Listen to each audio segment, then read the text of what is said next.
Un cordial saludo a todas y a todos los estudiantes de Contabilidad General. Estamos en la sesión 11, en la terminación del ciclo contable, ajustes y hoja de trabajo. Y pues a continuación vamos a trabajar el taller 9 en el parte 4. Estamos en este tutorial trabajando a lo largo pues del taller respectivamente. Vamos a mirar cómo vamos. El cliente anterior nosotros trabajamos lo que fue la amortización del pago de arrendamiento. Ahorita vamos a seguir con el punto 9, en el cual vamos a hacer todo el tema de la causación de los servicios públicos. Les recuerdo que la causación de servicios públicos hace parte de los ajustes de gastos acumulados del modelo general que veíamos nosotros en clase, donde allí los gastos están de alguna manera a la fecha de corte no se han reconocido, es decir, no han llegado las facturas, un ejemplo. Por eso vamos a hacer lo que aplica en esta referencia, gastos, ¿cierto? Y pasivo. Entonces sería el gasto de servicios públicos contra, de manera específica, el costos y gastos por pagar de servicios públicos. Miremos cómo queda en el Excel. El punto 9 sería entonces ajustes de ingresos y egresos acumulados, causación de gastos de servicios públicos. De manera específica entonces vamos a llevar el pasivo, que es la 2335, costos y gastos por pagar. En este caso sería la 233550, servicios públicos. Y como gastos aparecerían de la 5135 respectivamente acueducto, energía eléctrica y teléfono. Vamos a mirar cómo quedarían los parciales. Los parciales en este caso serían 560, 55 y 145. Vamos a sumar el total. Recuerden que el gasto es de naturaleza débito, por eso se tiene que sumar a partir de acá. Y este que colocamos acá podría ser o la suma de acá o el referente de la sumatoria total de gastos de servicios públicos. Con esto se completaría la transacción. Mire que el pasivo en este caso aumenta por el haber, son 760, y el gasto aumenta por el debe, 760. No hay ningún desembolso, pero se reconoce la deuda. Esto se llama causación de la deuda. Muy bien, sigamos con el siguiente punto. En el siguiente punto, pues ya pasamos es la amortización del arrendamiento pagado por anticipado de la bodega extra. Aquí aplicamos el mismo principio que veíamos en clase. Miremos el ejemplo.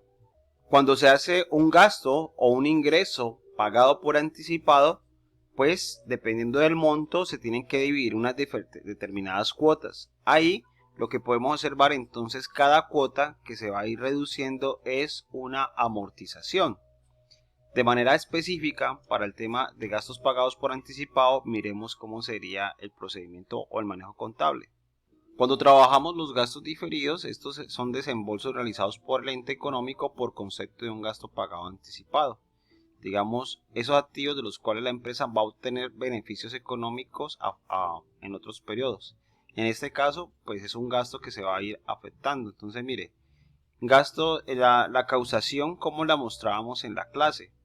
Gastos pagados por anticipado va al debe y caja o bancos que va al haber.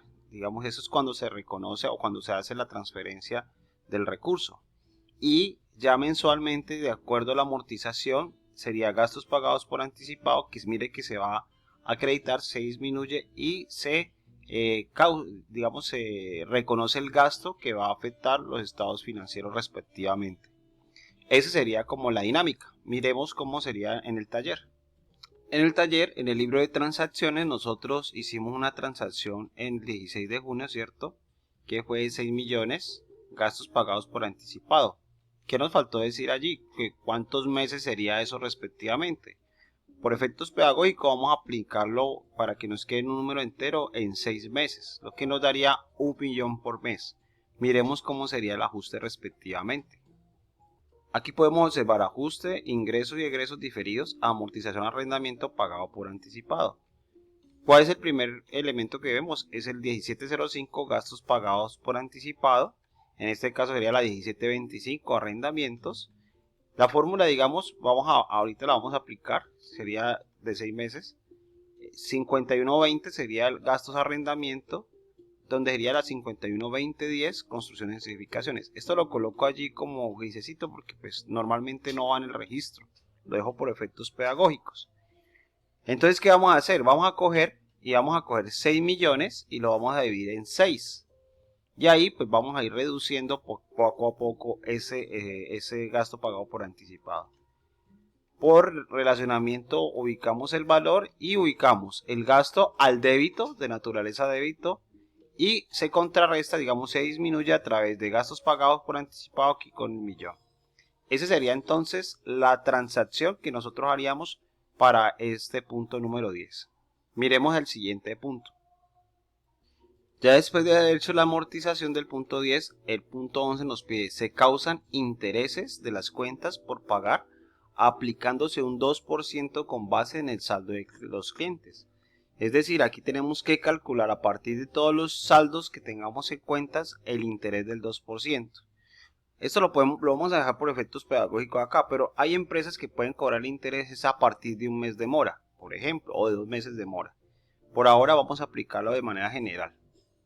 Para poder comenzar a calcular los intereses de cartera, vamos a hacer este cuadro donde dice intereses de cartera, interés, porcentaje del interés, cuenta, cierre, saldo actual e interés por cobrar. Entonces en cuenta lo siguiente, como nosotros aquí habíamos hecho un trabajo antes de identificar los valores que estaban pendientes de los clientes, esa información. Y ahí vamos a identificar, por ejemplo, que tenemos 5 clientes que nos están debiendo, ¿cierto? Hay unos porcentajes allí respectivamente. Hay unos abonos que han hecho, por ejemplo, para el periodo de los ajustes antes de cerrar el periodo, Almacenes IBG nos hizo un abono de 5.740.000. Con esto podríamos hacer el cálculo de igual el valor del periodo, lo que estaba pendiente por pagar, menos el abono antes del cierre. Ahí vamos a tener respectivamente los saldos.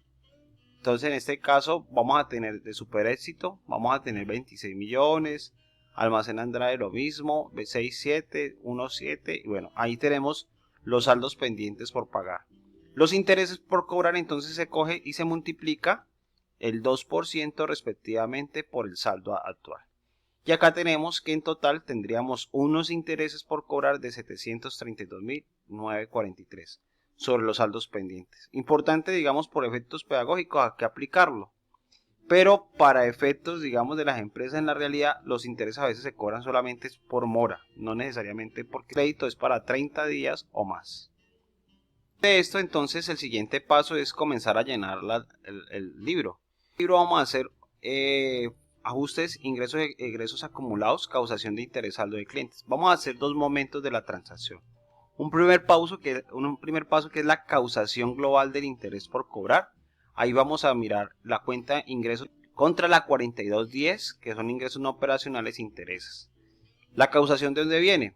Cogemos el total, ¿cierto?, que tenemos allí de intereses por cobrar, como lo podemos evidenciar acá, para poder que el valor, digamos, total, y lo relacionamos con cómo se va a llevar contablemente.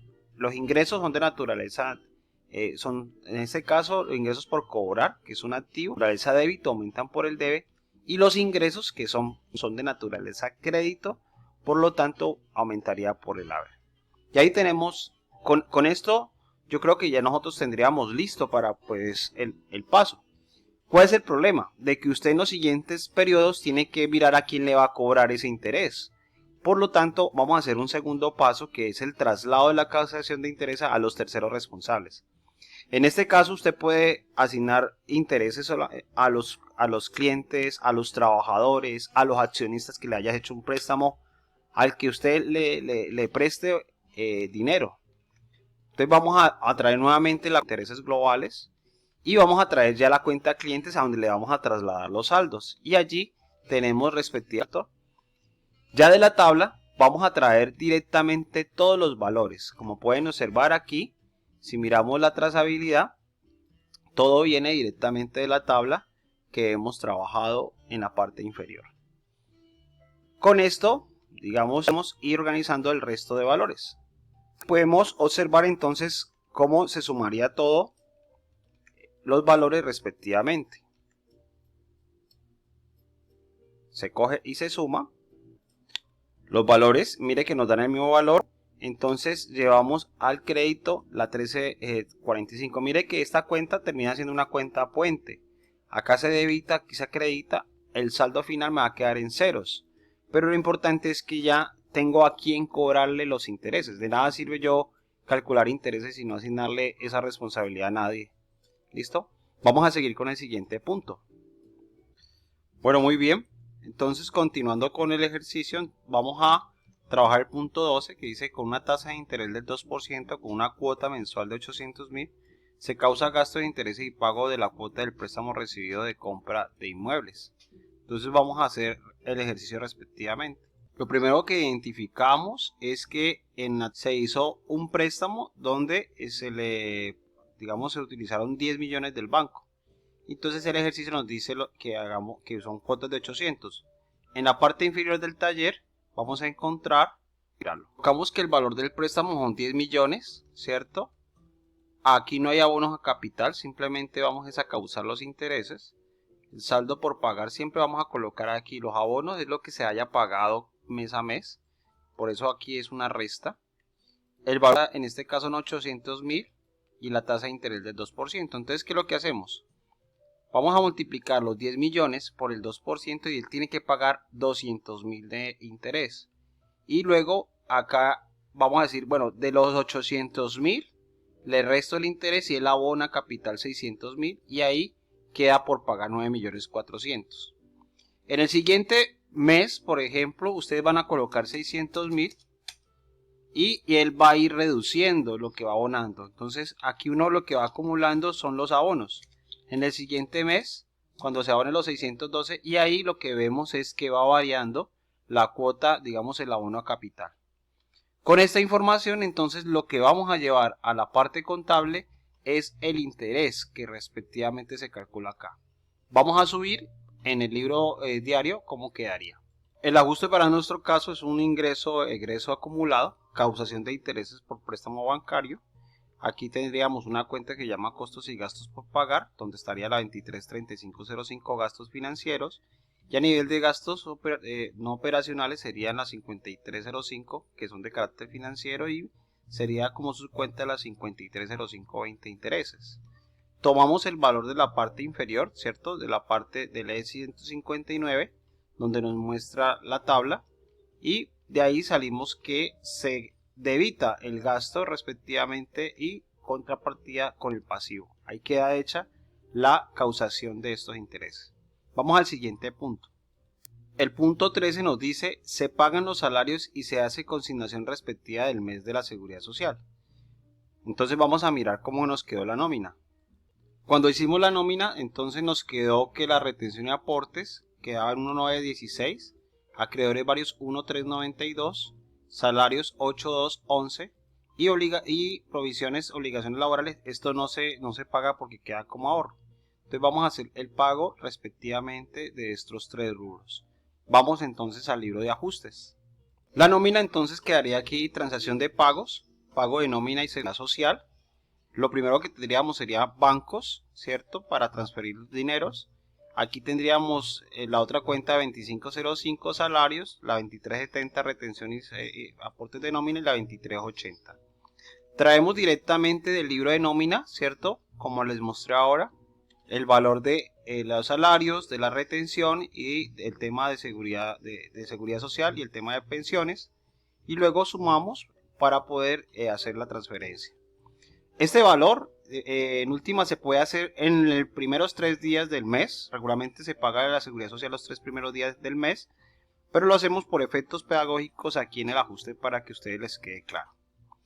Ya con esto hemos finalizado la tabla. Tenemos una sumatoria de 38 millones. Vamos a hacer una tabla dinámica para poder transferir la información a la hoja de trabajo.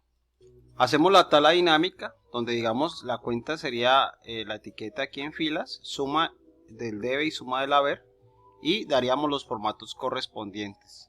Toda esta información entonces con esto lo vamos a llevar a la hoja de trabajo respectivamente. Muy bien, con esto hemos finalizado todo los elementos del taller 9. La idea es que vamos en el siguiente taller, en el taller 10, a comenzar a consolidar todos estos elementos respectivamente en la hoja de trabajo. A todas y a todos les agradezco su atención. Quedamos en contacto en el curso de contabilidad general. Muchas gracias. Dios les bendiga.